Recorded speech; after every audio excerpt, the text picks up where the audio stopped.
We're not here to tell you what's coming out. We're here to help you decide if it's worth your time. What's up, everybody? I'm Mark Anthony, one of the content creators on Chill Crew Gaming. And I don't know about you, but honestly, I can't remember the last time we had 2 months this stacked with games. And I'm not just talking about one genre.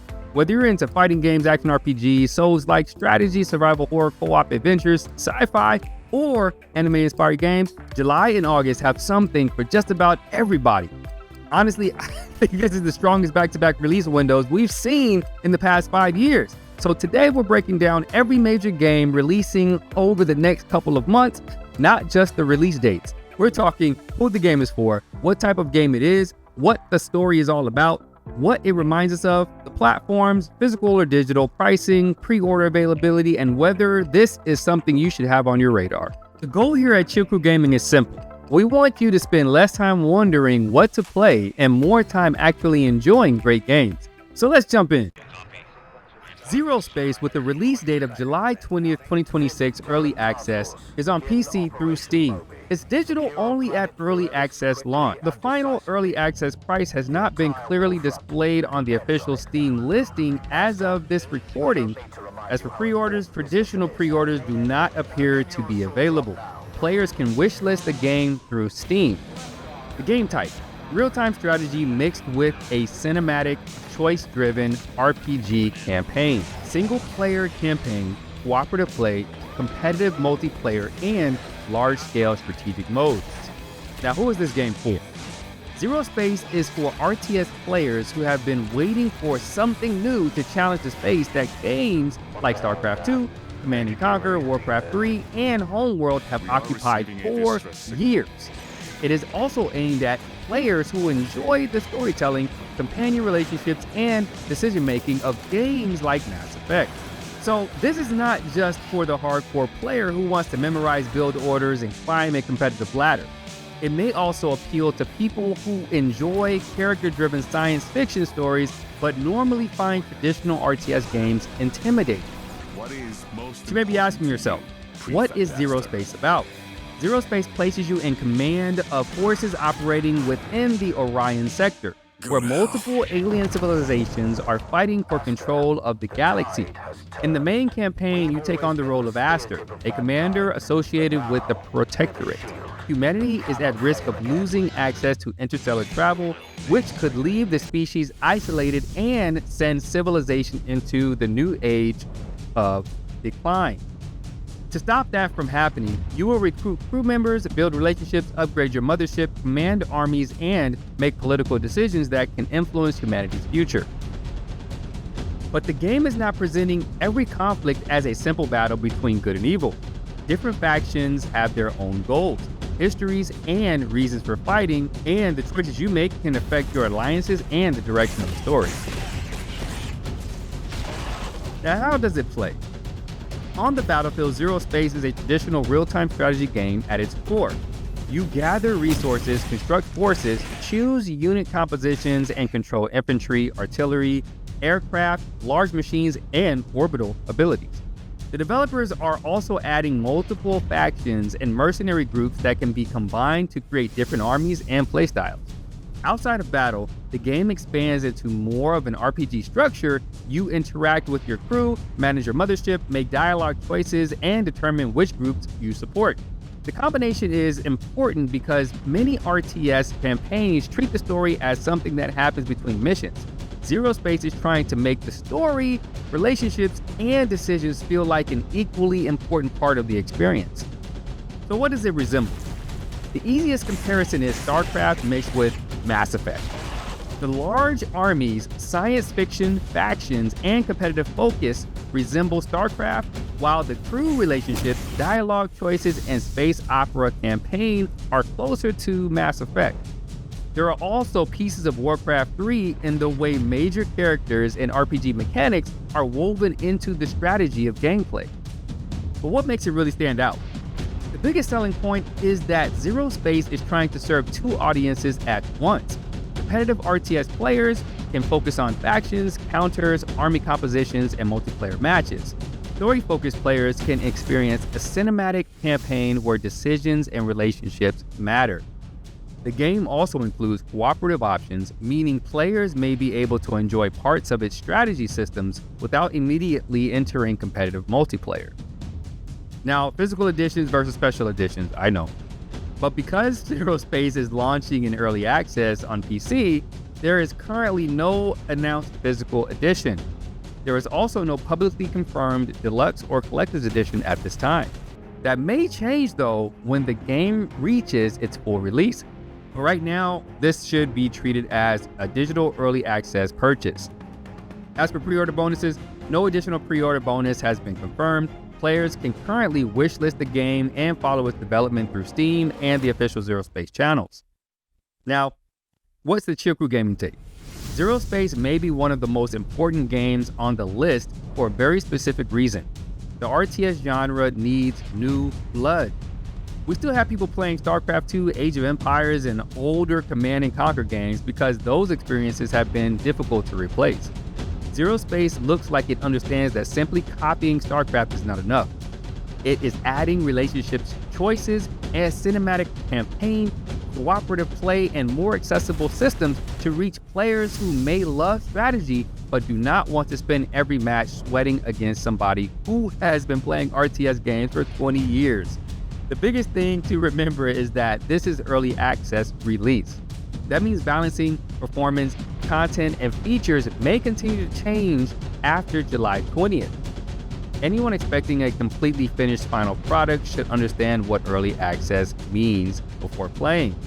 But for strategy fans, this is absolutely one to watch. Avatar Legends, the fighting game, has a release date of July 23rd, 2026. The platforms are PlayStation 5, Xbox Series X and S, Nintendo Switch 2, and PC through Steam. Physical or digital? Well, the digital at launch with a physical version planned for later in 2026. Let's go. The price is standard edition $29.99 with a digital deluxe edition for $49.99. Pre-orders, yes, digital pre-orders are currently open, and the game type is hand-drawn 2D fighting game. The player modes, single player and multiplayer, including local versus, online versus, story, arcade, training, and spectator modes. Now, who is this game for? This one is for two major groups. The first group is Avatar fans who have wanted a serious game based on Avatar, The Last Airbender, and The Legend of Korra. The second group is fighting game players who enjoy titles like Street Fighter, Guilty Gear, Granblue Fantasy Versus, Dragon Ball FighterZ, and Skullgirls. The developers are attempting to make the game approachable enough for someone who loves Avatar but may not know every fighting game term, while still providing enough depth for experienced players who care about combos, movement, matchup, knowledge, and online competition. Avatar Legends brings fighters from across the Avatar universe together in battles built around the four elements: water, earth, fire, and air. The game includes characters from Avatar, The Last Airbender, and The Legend of Korra, allowing players to build matchups that were never possible in the shows. The broader story mode celebrates the world, conflicts, and characters of the Avatar universe, but this is not being positioned as a direct adaptation of one single season or storyline.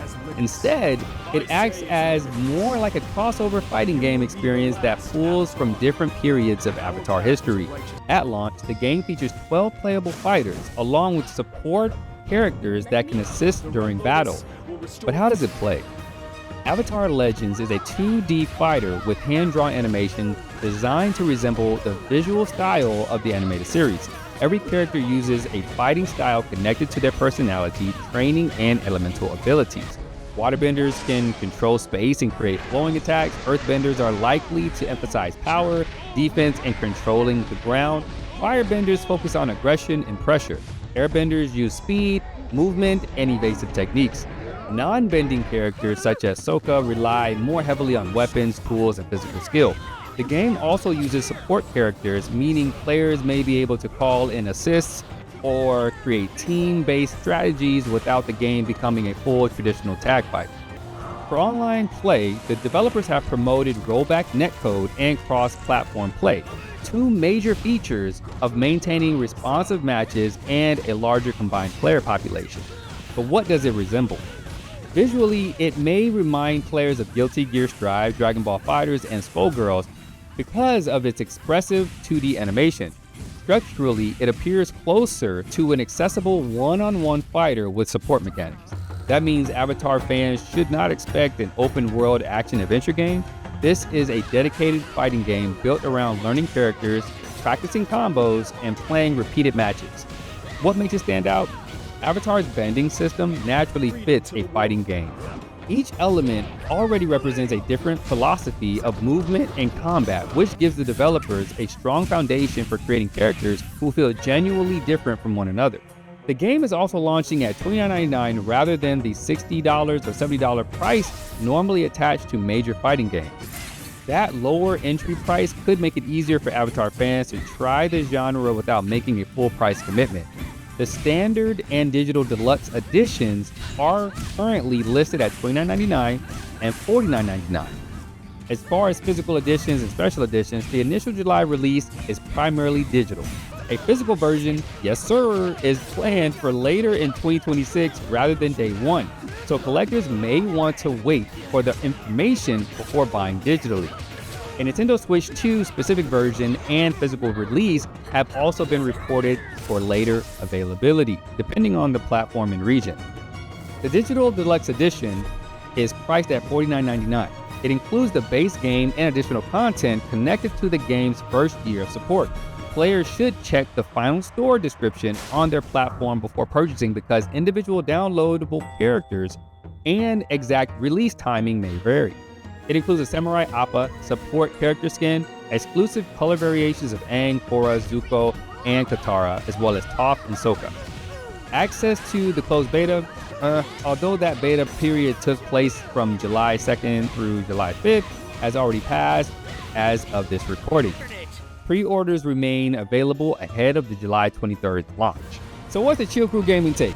Avatar Legends has the potential to reach far beyond the normal fighting game audience.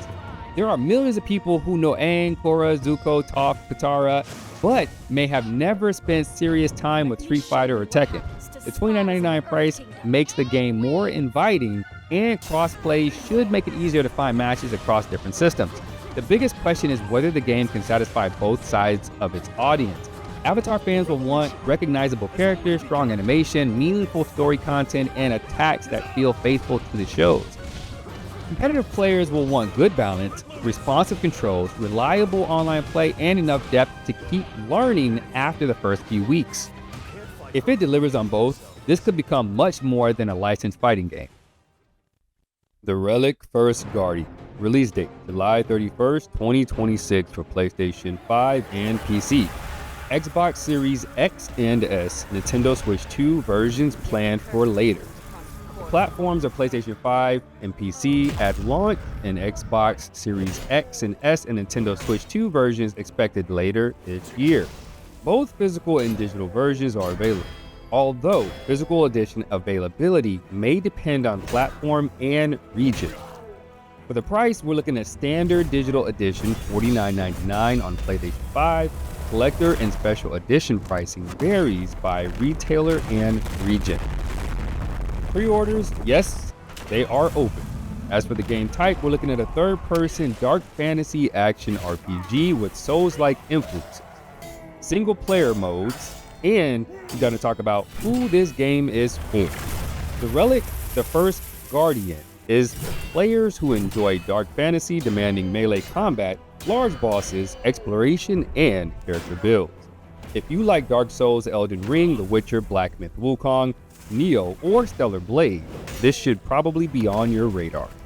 It may also appeal to players interested in fantasy worlds inspired by Korean and broader Asian mythology rather than medieval European settings used by fantasy RPGs.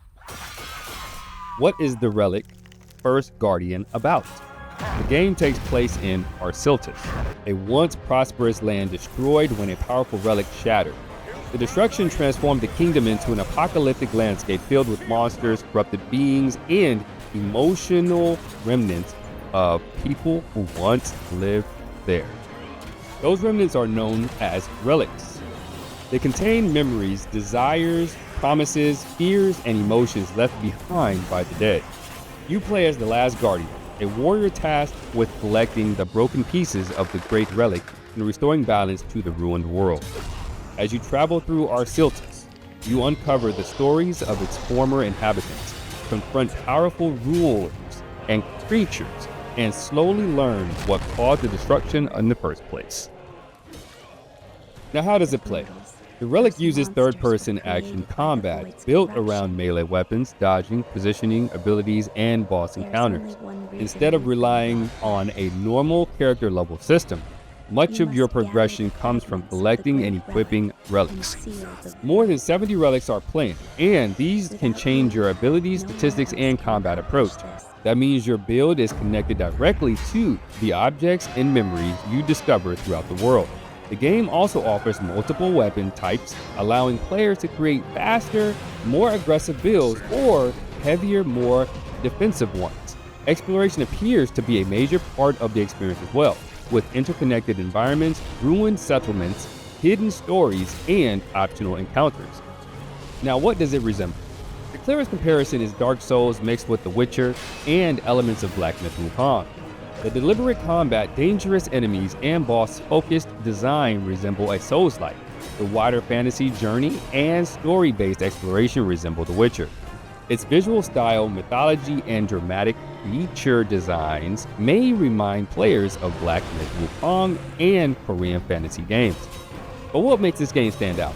The Relic systems appear to be the game's defining feature. Relics are not simply pieces of equipment with higher numbers. They represent memories and emotions from the destroyed civilization. That gives progression both a gameplay purpose and a narrative purpose. The game also appears to place more emphasis on telling the stories behind its bosses and fallen characters. Instead of every enemy simply being presented as an evil creature, some may be tragic figures shaped by the distortion of Arsiltis. Now, physical editions and special editions. The Relic First Guardian is receiving a physical PlayStation 5 release. Let's go. Publisher Perp Games has also announced the Forgotten Stories Edition, a collector-focused physical package containing additional items and presentation materials. Availability and pricing differ by country and retailer, so collectors should verify exactly what is included before ordering.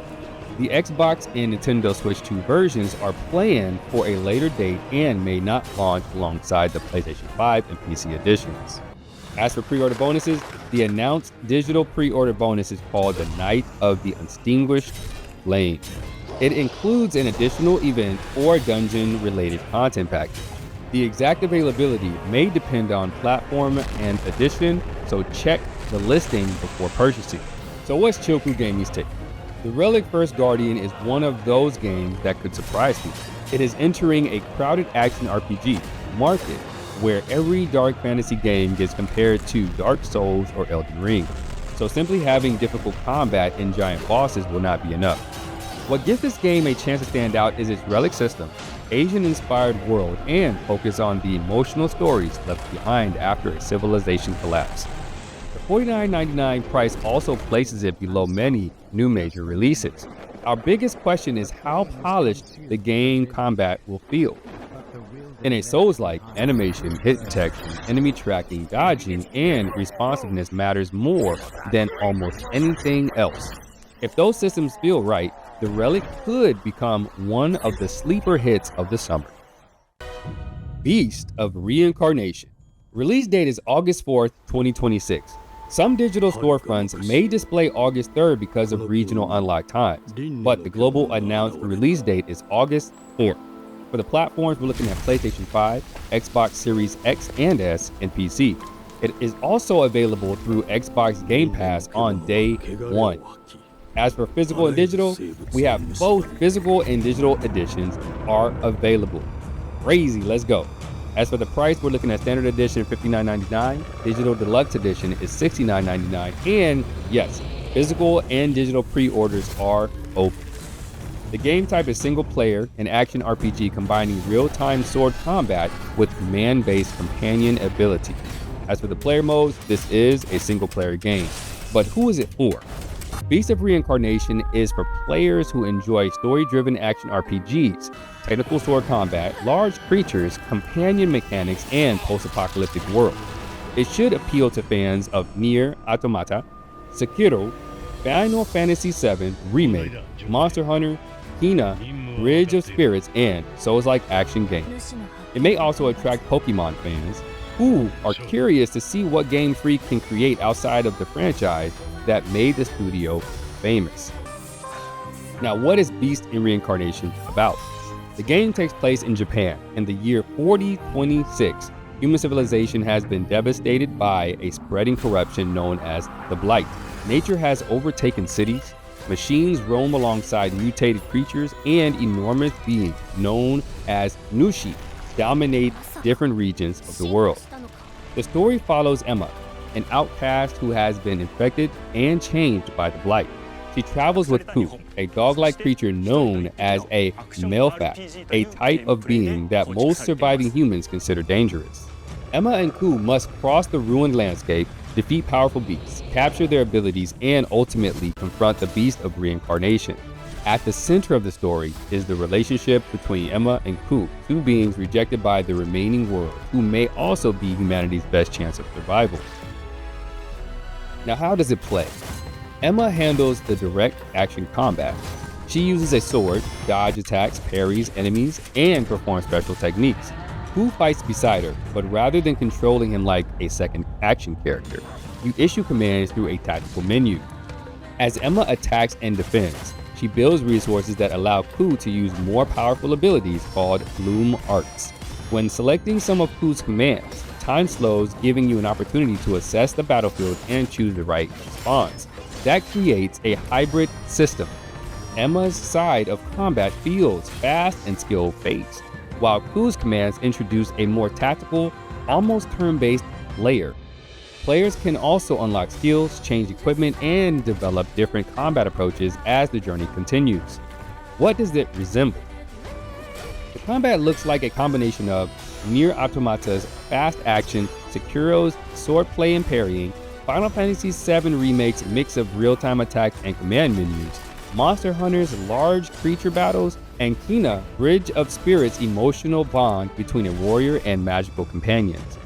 The world itself mixes post-apocalyptic science fiction and nature-reclaiming civilization, which may also remind players of Horizon and Nier.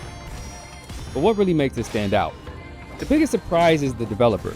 Beast of Reincarnation is being developed by Game Freak, the studio best known for Pokemon. This is a much darker, more technically demanding, and visually ambitious action RPG than the games most people associate with the company. The relationship between Emma and Ku is also more than a storytelling feature. It directly controls how combat works. You are not simply playing as Emma while a computer-controlled dog follows you around. The entire battle system is designed around coordinating their abilities. That one person, one dog action RPG identity may be the game's greatest strength. Physical standard editions are available for PlayStation 5 and Xbox Series X. A physical deluxe edition is also available for PlayStation 5 through selected retailers. Digital standard and digital deluxe editions are available on PS5, Xbox Series X and S, and PC. As for the standard edition costs $59.99. Pre-ordering includes brown Shiba skin for Ku and 30,000 Amber, the game's in-game currency. The digital deluxe edition costs $69.99 and includes black and brown Shiba skins for Ku, Oni's hat for Emma, the Big Dipper sword for Emma, 100,000 Amber, and various vegetable seedlings used within the game. The PlayStation Store currently lists the standard and digital deluxe editions at $59.99 and $69.99. Game Pass Beast of Reincarnation will be available through Xbox Game Pass on launch day. That means Xbox and PC Game Pass subscribers may be able to play without purchasing the full game separately, depending on their active subscription tier and region. So what's Shield Crew Gaming's take? Beast of Reincarnation may be the most interesting game in Part 1. Not necessarily because it is guaranteed to be the best, but because it represents Game Freak stepping far outside of the expectations attached to Pokemon. This looks darker, more mature, and mechanically demanding than anything most players have seen from the studio. the combat system also has real potential. Switching between Emma's direct swordplay and Ku's tactical abilities could give the game depth without forcing it to become a full Soulslike. And for people who are curious but not ready to spend $60, the Day 1 Game Pass release lowers the risk on Xbox and PC. The biggest question is whether the story and world can match the strength of the visual design.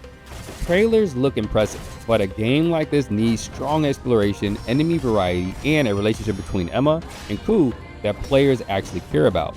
If Game Freak delivers on those areas, Beast of Reincarnation could be one of the biggest surprises of 2026. So that is part 1. And even these first 4 games show exactly why July and August feel so different.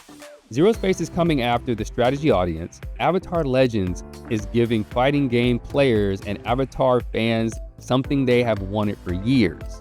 The Relic First Guardian is stepping into the dark fantasy and Souls-like space. And Beast of Reincarnation is bringing us a completely different side of Game Freak. 4 games, 4 very different audiences, and we have not even reached the rest of the list yet. In part 2, we'll be breaking down Marvel Tokon Fighting Souls, PAX Autocratica, Dusk Fade, and The Sinking City 2. And remember, Chill Crew, let us know whether you want us to launch the Save and Pay series. That will be the series where we go beyond the previews and tell you whether a new game looks worth paying for at launch or whether you should save your money, wait for reviews, let the patches come in, and catch it during a sale. Drop Save or Pay in the comments if that is something you want to see. And out of all these first 4 games, which one are you most interested in? ZeroSpace, Avatar Legends, The Relic, or Beast of Reincarnation? Subscribe to Chill Crew Gaming so you don't miss part 2 or our future monthly game preview. We're going to keep the community updated, help you find games that match the way you play, and make sure you know what you're paying for before you spend your money. Until next time, Chill Crew, you know what to do. Stay cool. Peace.